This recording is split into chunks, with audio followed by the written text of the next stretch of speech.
Well, we're going to head over here to Christmas Tree Island. I've been inhabiting for about 3 months now.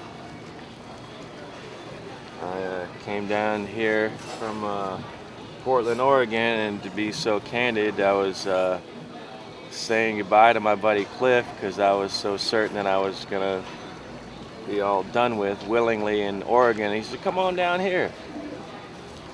And that's the long story short of it. And spent a month on his boat, then went out to the island and realized in scavenging all the abandoned campsites that I could cure a lot of boredom with different projects, and that's what I've been doing. It's just trying to make a long day short over there because it can be excruciatingly boring. So I just try to entertain myself with project, and so far there's been plenty of abandoned resource and material that I've been able to employ at the camp. So I would just say that, and then you take a look and you'll see. I mean, everything you see in my camp was discard from other camps. Either people left because of hurricane or authority, or a hurricane and then authority, where authority finally came in, and at one point they spray painted over across a lot of tents and personal effects saying "Vacate now, Monroe County Sheriff's Department." And then people just had to go and left behind a lot of this and that. So the this and that of their leavings is what makes up the aesthetic of my camp.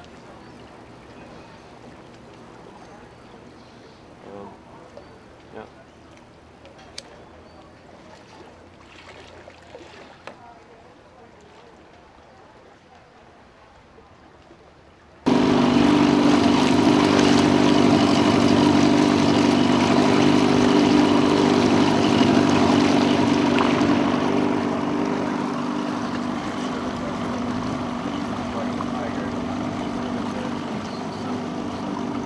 I got one of those. I think it's either luck or fortune or happiness.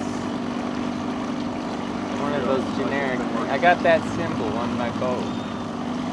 Came from a Chinese restaurant. I have 3 of them. And we're just scanning Key West here. That's the world famous Hemingway, Tennessee Williams, and all the rest. Jimmy Buffett.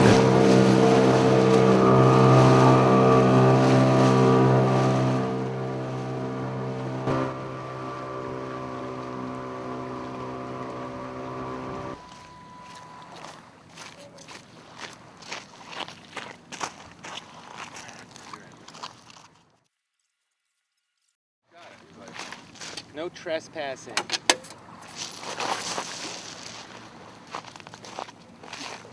It's difficult for me to be ever too comfortable there, knowing that it's an any moment scenario of some anonymous phone call will mean some sweep of the island, and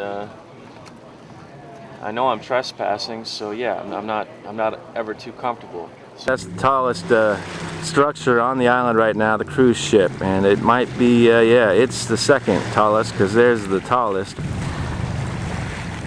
Yeah, I wanted to do this yesterday, make this video yesterday at the magic hour where the sun would have been such a good friend of mine, but there became a gathering at the camp adjacent to mine of just some speedboaters, ignorant, mouthy youngsters, ethnically mixed group or ethnically diverse group. It made it uncomfortable for me to be doing any kind of document of the campsite. Giving you a vantage point of standing upon Christmas Tree Island, and that's the shoreline. That's where I avoid the shoreline. It was just for your good information of where I'm at. How many millions of miles I am from being just a mile away. Okay, this is kind of this is typical of what I found when I got here. There's a lot of abandoned camps such as these, maybe a dozen like such as these that are just near the shoreline, and people didn't venture any further inside. Yeah, this is camp next to mine. All this garbage is being taken out soon, so that's good. This is progress happening here. Yeah, these planes overhead fucking annoy the shit out of me. I think they're just bringing tourists over and around, but I know I got a duck from the helicopters. I don't know what I got to do about the planes, but it's just... Now we're in the fire pit, and I hauled all the gravel and sand from the beach, you know. And I was very anal about this fire pit for the first couple of weeks, where I was out here every morning picking up every last pine needle, you know, and wasn't having fires, you know, just was keeping it as the model. But now it's been used plenty, and yeah, I'm not coming out here anymore to clean it. And yeah, when I first did it, you know, when it was all beautiful and sandy, I had about 50 pennies all in there too, so it was just kind of cool. Cliff brought out a bunch of shells because I told him, man, the hermit crabs are in dire straits with shells. I mean, they're growing out of their shells and we can't find any. He had these synthetic things at his shop, Project Lighthouse in town. Laid out about 13 of them, and they have now all been claimed. So there's 13 badass dudes like this walking around here. Don't step on those shells. If I felt like fishing, I haven't had to do that yet, because I'm on food stamps, so $175 a month, I can live like a king, you know, on that kind of money.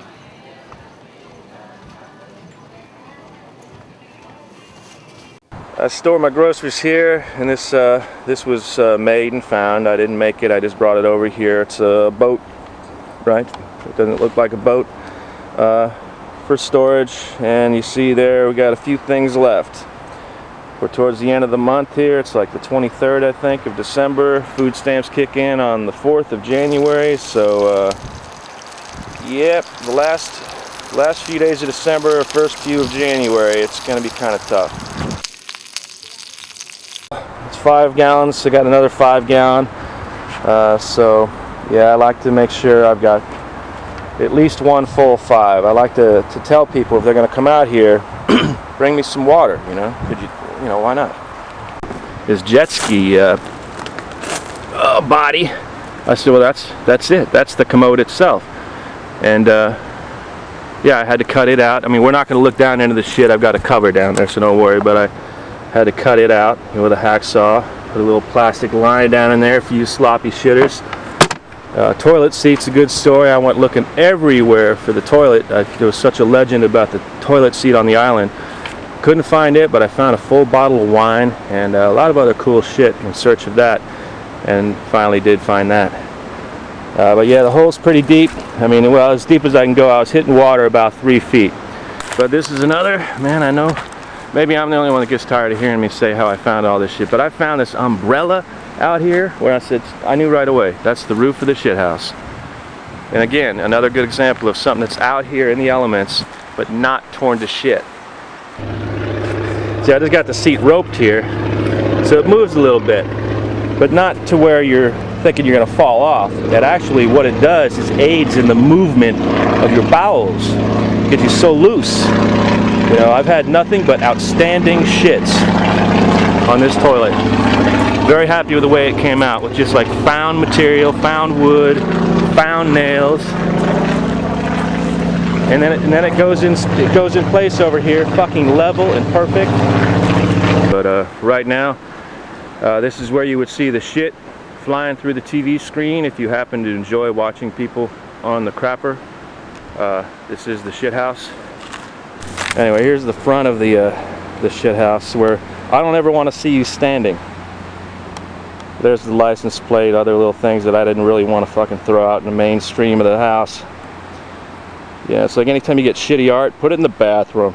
Yeah, garbage can. This thing washed ashore, I guess, during a hurricane, and found its way to an abandoned camp, so I've claimed it. As well as this little thing, I guess came from the Hyatt or the Hilton here. So, yeah, whatever. Can crusher. We've got a aluminum can operation up here.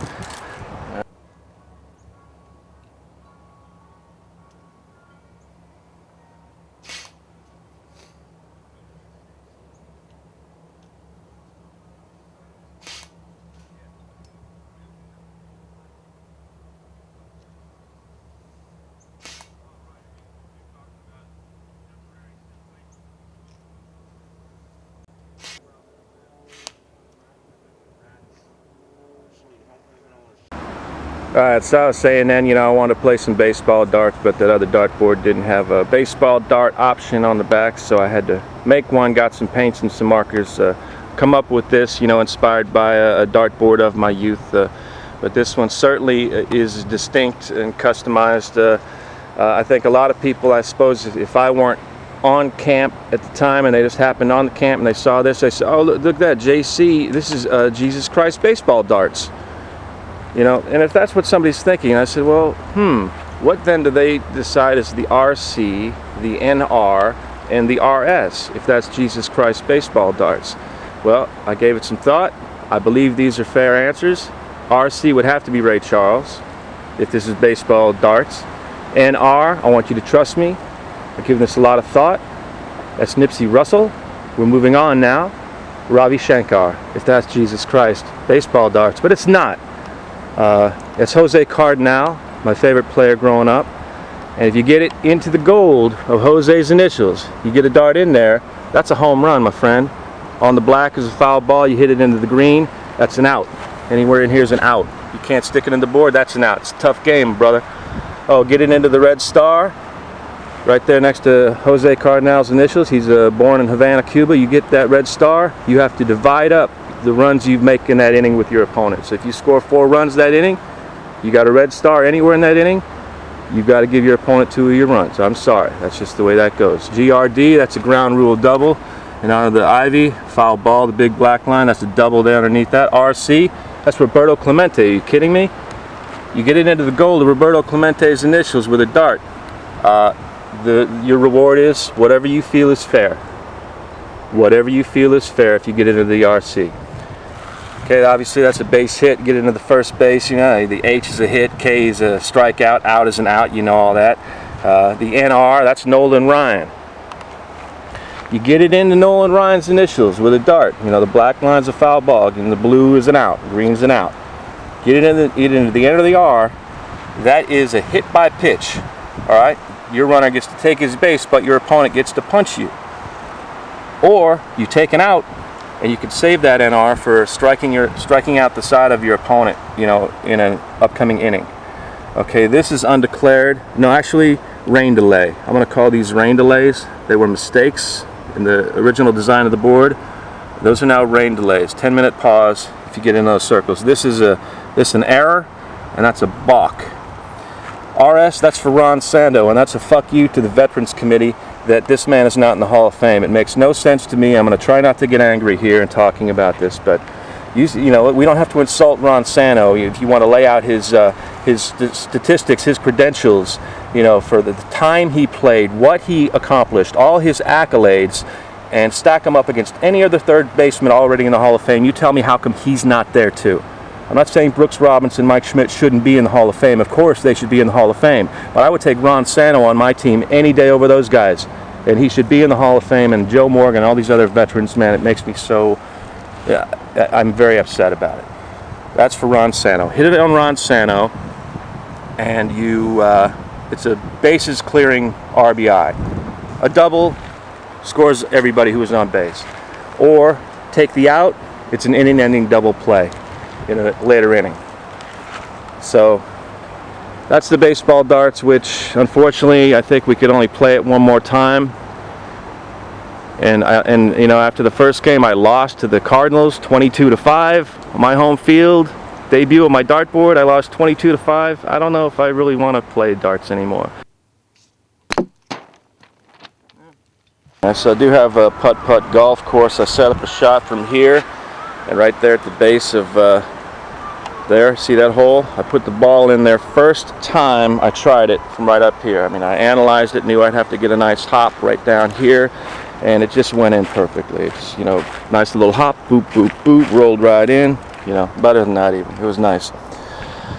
This is my mailbox. I found it. I mean, and I'm going to say right now, I found everything here. I found everything that you see on the island somewhere, dispersed. You know, this camp, that camp. Some camps have been more generous than others. And I also found the paint to paint this rusty old mailbox. And I got it perched up as high as I do because I don't know about you, but I don't want no mail. I really don't want to get no mail. So I probably won't learn the day that Manute Bol became my new mailman. It won't ever come to my attention. But I like it. Just there it is.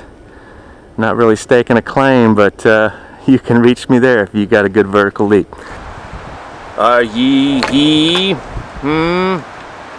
the knight of legend who's come to pluck the mighty Excalibur from the stone? That you? Well, to leave it alone if you wouldn't mind. Yeah, I found that, yeah. I'm not going to tell you any more about how I found things out here. I think we've established that I found everything. But yeah, I found that plastic sword there. I had to tape it together with duct tape, so leave it alone. It's just a ornament. Okay, so I've made a tree marvelously uncomfortable.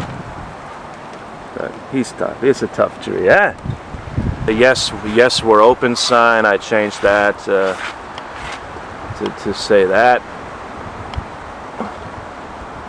See, and I moved the N over, right? All right. Okay, so then this, this tree, I figure, if if this is art, if this is an artistic statement, then I suppose then so too is this. This, of course, well, I mean, if you're running in my circles, this is a pretty famous self-portrait done by a friend of ours, and see if we can get in there good.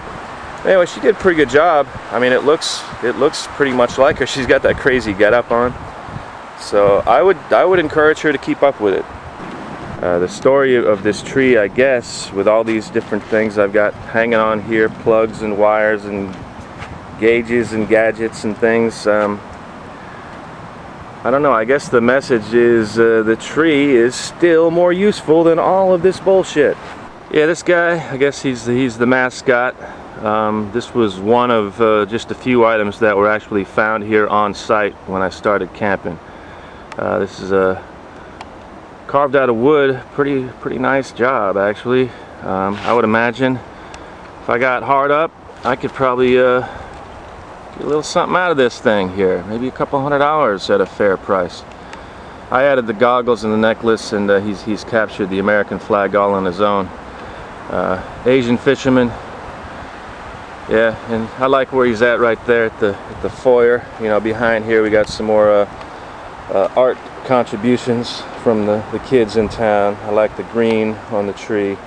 These are again all things found about the island. Okay, we're not going to say that anymore. Okay, little baby here, I guess you can see there she's got the harmonica. She's filthy dirty. I put the hat on her head so then you could kind of like maybe think, hey, I bet that dude over there is her grandpa. They got the same kind of hat. But when I first had this little baby up here and she didn't have a hat or a harmonica and she's like looking straight into my tent, it was a little too creepy. So I realized, just by adding the harmonica, now it's like, yeah, I don't mind her being there. It's okay. Harmonica made all the difference in the world. And then you just got all these other little things that just have been about. Nothing is functional here except for museum purposes. There's the goat skull. No, there was never any goats here on the island, I don't believe, but one of the camps there was a skull. I added the bandana, the claw, and the sunglasses and the forked tongue. Scrabble pieces, yeah, those were all found here, but they weren't laid out quite as that. I did that. Yeah. So, kind of hoping I don't find anything else, because I don't really see that I've got room anymore on the shrine. Let's move along. Yeah, if you find yourself out here and you crave a hot shower, okay, I've got this set up here to ultimately make you feel worse, because I mean, you're obviously not going to turn this on and get water to come out of it. It's just sticking on a tree. I got some tomato plants going here. Cliff brought these by. Cliff's my buddy from the East Wind Commune. That when I first got out here for a month, I was on his boat, and at some point during that time, he set the tent up. We came out here. He showed me what the old scene was, and set up a tent, and yeah, eventually got myself out here a couple months ago, and yeah, here's a bird cage again. I want to stop saying how I found things on the island, because that's going to get old for me to hear and old for you to hear, and or old for me to say, and also I'm listening. I'm trying to pay some attention here. For symmetry purposes, I got another bird cage right in front of my tent, just to kind of accentuate the freedom of the environment, and I suppose, yeah, that's the only statement of it. Sacred ground for these hermit crabs, because a few weeks ago, actually, I made some sloppy joes, and that's where I poured the beef fat. And ever since then, hermit crabs gather like, wow, this was where it happened. Okay, I got my dishwashing station over here. Let it be washed by crabs or wind or sun or rain, hopefully sometimes, and stuff like that. Here's just a garbage dump pile of stuff I don't know what I'm gonna do with. I got gloves, I got hats, and oh my, I got shoes. Kept noticing how I would find just a single shoe everywhere around the island, and I started gathering them, and that's the pile. But it's just funny how many times it's just but the one shoe. You know, like somebody's sitting around and somebody says, hey man, take a shoe off, partly relax. You know, and then when they're getting ready to go, shit man, leave your shoe here. You ain't never camped before? But it's just weird that there'd be that many, you know, and that's not all of them. Okay, hammock here, it's on loan. I've only tried it a couple of times. I can never relax enough to be so relaxed, you know. And I make this appeal to you, Janine Garofalo. All of this could be yours. Just get a hold of me. You know, I don't think I'm ugly. I don't think, you know, I mean, I guess I did a little too much cussing before. I got a little worked up about Ron Santo. Sorry, but otherwise, I'd be happy to share all this with you, Janine. I guess you're just gonna have to figure out some way to get word to me. Otherwise, continued success. See, look at this dude here. He's got like a bottle cap or something for a shell. Oh yeah, and it's not working out too good for him. But you'll see, I found one that was inside a perfume bottle one time, which was maybe the most unusual and coolest one we've seen. But anyway, Janine, before when I was saying all that stuff about how all of this could be yours, I mean that's true up until the day they come and chase us off, you know, because we'd be trespassing. I mean, I am trespassing, but I heard that this island is owned by Gary Berghoff. You know, Radar O'Reilly, you know, Match Game 77, right, Gary Berghoff. And I figured, you know, you probably run into him all the time, Ralph's or what's that place, Barney's Beanery or wherever the hell. You know, if you could just, you know, pick his brain on it a little bit. You know, see what he wants for it. You know, because I figured, Janine, Peanut, between me and you, we pool our resources, I think we could make a good bid on this place. You know, and then, you know, we could fix it up to, you know, how you like it within reason. So, all right, let me know how that goes. And happy holidays, and yeah, that should about cover it. But what was I saying? I don't fucking know. But man, I'm exhausted with this. Okay, so long.